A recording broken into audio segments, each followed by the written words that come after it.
बेटा आज आपकी वर्कशीट नंबर 4 करेंगे हम। इसमें दूरी समय ग्राफ के बारे में बताया गया है। अब बेटा ये ग्राफ क्या होता है और क्यों ज़रूरी है, ये क्यों इसको यूज़ किया जाता है ग्राफ को, ये मैं आपको बताती हूँ। ये देखो बेटा, यहाँ पे आपको एक ग्राफ दिखाया गया है, ये देखो, ठीक है। तो ये ग्राफ हम इसलिए बनाते हैं, इसलिए हम इनको बनाना सीखते हैं क्योंकि ग्राफ से हमें किन्हीं दो चीज़ों के बीच में क्या संबंध है ये पता करने में आसानी होती है। और कई ऐसी चीज़ें जो हम, जैसे यहाँ पे आपको एक ये टेबल दी हुई है, ठीक है। इसको देख के आपको अभी कुछ ध्यान से हम देखेंगे एक बार में तो ज़्यादा समझ नहीं आएगा, लेकिन अगर यही चीज़ अगर हम ग्राफ के रूप में करें, ग्राफ के रूप में दिखाएं इस चीज़ को, तो बहुत जल्दी समझ आ जाता है। तो आज की ये जो वर्कशीट है इसमें ग्राफ के बारे में ही है। तो मैं आपको ग्राफ बना के तब सिखाऊंगी, तब अच्छे से समझ आएगा। ग्राफ पेपर बेटा मैं आपको बाद में दिखाऊंगी, पहले मैं आपको थोड़ी सी जानकारी देना चाहती हूँ उसके बारे में। ग्राफ पेपर में हमें एक ऐसी लेटी हुई लाइन लगानी होती है और एक ऐसी सीधी खड़ी हुई लाइन लगानी होती है। इसको हम ओ बोलते हैं, जहाँ पर इन्होंने एक दूसरे को काटा है इन दोनों लाइनों ने। ये जो लेटी हुई लाइन है, ठीक है, इसको हम बोलते हैं ओ एक्स, एक्स अक्ष, ठीक है। और ये जो सीधी खड़ी हुई लाइन है इसको हम बोलते हैं वाई अक्ष, ठीक है बेटा। अब क्या होता है, मान लो आपको एक टेबल दी हुई है, ठीक है, और ये जो एक्स अक्ष है उस पे हम हमेशा समय दिखाते हैं, और ये जो वाई अक्ष है इस पर हम हमेशा दूरी दिखाते हैं। और फिर हम जो हमें टेबल के अकॉर्डिंग हम फिर ग्राफ खींचते हैं। तो देखो बेटा, ये है ग्राफ पेपर, ठीक है, और इस पे मैंने एक समय और दूरी का ग्राफ बनाया हुआ है। अब इसको बनाने के लिए पहले हमें ये टेबल पता होनी चाहिए, ठीक है। अब इसमें जो जो जानकारी दी हुई है उसके हिसाब से हम ये ग्राफ बनाएंगे। अभी देखो, जब आप ये टेबल देख रहे हो आपको कुछ नहीं समझ आ रहा है इसमें क्या दिया हुआ है, क्या करना है, हम इस ग्राफ से इसको बहुत आसान तरीके से कर लेंगे। सबसे पहले बेटा मैंने अभी आपको बताया था कि हम ये जो लेटी हुई नीचे वाली लाइन है उसे एक्स अक्ष कहते हैं और खड़ी वाली लाइन को वाई अक्ष। और ये जो समय और दूरी का ग्राफ बनाना है, एक्स अक्ष को हम हमेशा समय लेते हैं और वाई अक्ष को हमेशा दूरी लेते हैं। और एक चीज़ ध्यान देने वाली बात है बेटा, ये जो आपको डब्बे डब्बे दिख रहे हैं ना, ये देखो, जैसे यहाँ से लेकर यहाँ तक एक डब्बा है, ठीक है, इतना, तो ये 1 सेंटीमीटर है बेटा। आप अपने फुट्टे से नापोगे, स्केल से नापोगे तो ये 1 सेंटीमीटर है, ठीक है।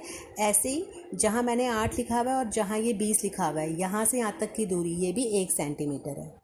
तो अब हमें क्या करना है ग्राफ बनाते हुए, सबसे पहले हमें एक यहाँ पर साइड में लिखना है, ये जो मैंने x लिखा है, इस x का मतलब है x अक्ष, ठीक है।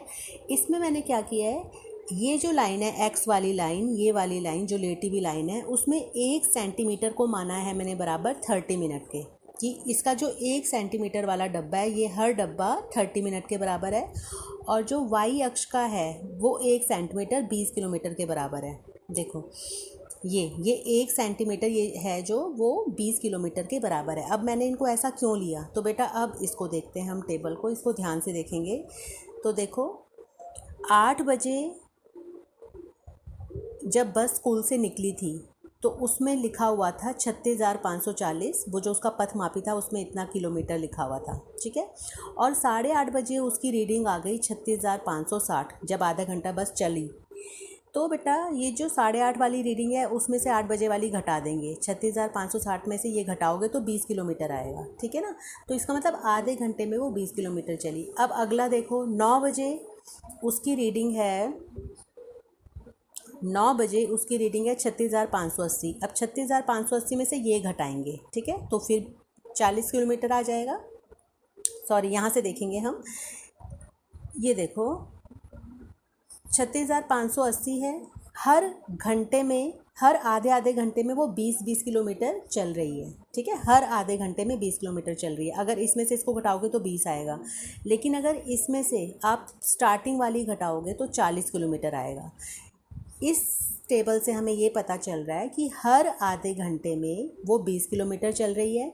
और अगर आप 8 से 9 बजे देखना चाहो कि 8 जब 9 बज गए तो वो कितना चली, तो आपको 9 बजे वाली पथमापी की रीडिंग देखनी होगी और उसको 8 बजे वाली में से घटा कर देना होगा। ठीक है बेटा। तो इस टेबल से हमें पता चल रहा है हर आधे घंटे में बस 20 किलोमीटर की दूरी तय कर रही है। अब हमें इसको ग्राफ में दिखाना है। ग्राफ को ध्यान से देखेंगे। मैंने हर डब्बे को 30 मिनट का लिया है, बताया था आपको भी। शुरू किया है मैंने 8 बजे से, 8 से 8:30, 8:30 से 9, 9 से 9:30, 9:30 से 10:30, फिर 9:30 से 10, 10 से 10:30। और ऐसे ये जो दूरी है मैंने 20-20 किलोमीटर के हिसाब से ली है कि भाई एक डब्बा 20 का, फिर उससे आगे और 20 तो 40 हो गए, 60 हो गए, 80, 100, 120। ठीक है, और बड़ा भी ले सकते हैं पर ज़रूरत नहीं है। अब हम बनाएंगे, देखो बेटा ये जो पहला पॉइंट है, हमने यहाँ देखा टेबल में कि 8 बजे जो बस ने दूरी तय करी थी वो 0 किलोमीटर थी, है ना, क्योंकि उस टाइम तो बस स्कूल में खड़ी हुई थी। 8 बजे वो चली ही नहीं थी तो 0 किलोमीटर थी। लेकिन आधे घंटे में उसने 20 किलोमीटर की दूरी तय कर ली। तो जब 8 बजे थे, ये जो 8 बजे हैं, ये 8 बजे बस की जो दूरी थी वो 0 थी। तो बेटा ये जो जहाँ पे ये कटा है ना, यहाँ पर 0 है, टाइम भी 0 है और दूरी भी 0 है। ठीक है, दोनों 0 हैं। मतलब 8 बजे जब टाइम शुरू ही नहीं हुआ तो टाइम भी 0 है, दूरी भी 0 है। अब 8:30 बजे उसने 20 किलोमीटर दूरी तय कर ली। तो हम बेटा क्या देखेंगे, 8:30 के ऊपर और यहाँ से 20 के सामने, यहाँ पर बिंदी लगाई है हमने। फिर 9 बजे वो 40 किलोमीटर की दूरी तय करी उसने, तो 9 बजे के सीधा ऊपर और 40 के यहाँ पर ऐसे। फिर 9:30 के ऊपर 60। तो उसने हर आधे घंटे में वो 20-20 किलोमीटर की दूरी तय कर रही है बस। तो बेटा इसे बोलते हैं समय और दूरी का ग्राफ, और इसको पूरा हम लिखेंगे गति का समय दूरी ग्राफ। अभी मैं आपको एक और ग्राफ से समझाऊंगी। अब देखो बेटा, ये तुम्हारे जो वर्कशीट है उसमें ये सवाल आपको करने के लिए दिया हुआ है कि गति के निम्नलिखित आंकड़ों का दूरी समय ग्राफ खींचिए। ठीक है, यहाँ पर आपको समय दिया हुआ है और दूरी दिया हुआ है। समय लिखा हुआ है 0-0, मतलब जब समय जब शुरू हुआ, तो आप जब भी कहीं से चलना शुरू करते हैं, है ना, तो समय भी 0 होता है क्योंकि अभी आपने चलना शुरू नहीं किया, और दूरी भी 0 होती है। तो ये 0-0 हो गया। फिर 1 मिनट और दूरी लिखा हुआ है 2 किलोमीटर। इसका मतलब 1 मिनट में उस वाहन ने 2 किलोमीटर की दूरी तय करी। फिर लिखा हुआ है 2 मिनट और नीचे लिखा हुआ है 4 किलोमीटर, मतलब 2 मिनट में 4 किलोमीटर की दूरी तय करी।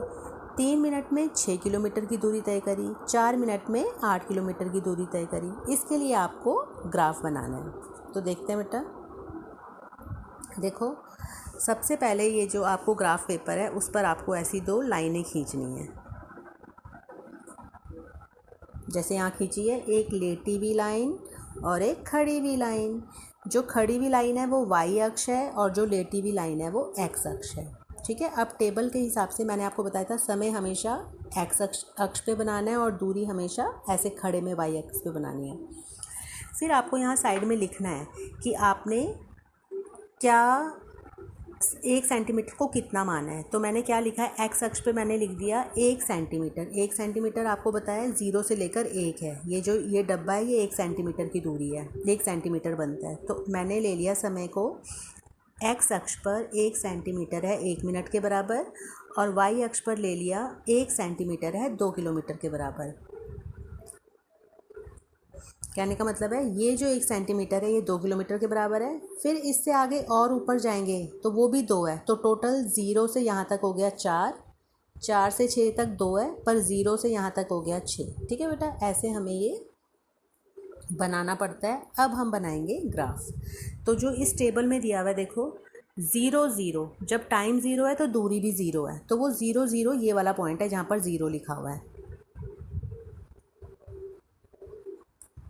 देखो बेटा, ये जो ओ वाला पॉइंट है यहाँ पर समय भी 0 है और दूरी भी 0 है, दोनों चीज़ें 0 है। अब जब 1 मिनट हुआ तो वो जो वाहन था वो 2 किलोमीटर चला, तो 1 मिनट के ऊपर और यहाँ 2 किलोमीटर के आगे बिल्कुल हमें यहाँ पर एक बिंदी बनानी है। ठीक है, फिर जब 2 मिनट हुए जब 2 मिनट हुए तो वाहन चल पड़ा 4 किलोमीटर, तो हमने यहाँ पर एक बिंदी बना दी और इनको मिला दिया। फिर जब 3 मिनट हुए तो वाहन चला 6 किलोमीटर। ये मतलब ये ऐसे जो मैं लाइनें बना के दिखा रही हूँ आपको, मैं समझाने के लिए बता रही हूँ, इनको बनाना ऐसे कोई ज़रूरी नहीं है। और ये जो 4 मिनट है तो 8 किलोमीटर, यहाँ पर एक बिंदी लगा दी, देखो 4 के ऊपर और 8 के सामने ही। तो ये जो सीधी लाइन आई, ये हमारा ग्राफ बन गया समय दूरी का। और अगर आपका समय दूरी का ग्राफ एक सीधी लाइन आता है तो इसका मतलब है जो वाहन है वो समान गति से चल रहा है। ठीक है बेटा। तो ग्राफ बनाते टाइम हमें ये ध्यान रखना है। सबसे पहले तो एक सीधी खड़ी हुई लाइन बनाएंगे हम, एक सीधी लेटी हुई और एक खड़ी हुई। फिर हमें ये चीज़ ज़रूर बनाना है कि हमने 1 सेंटीमीटर को कितना लिया है। फिर जो हमें टेबल में दिया होता है उसको ध्यान में रखते हुए हमें ग्राफ खींचना है।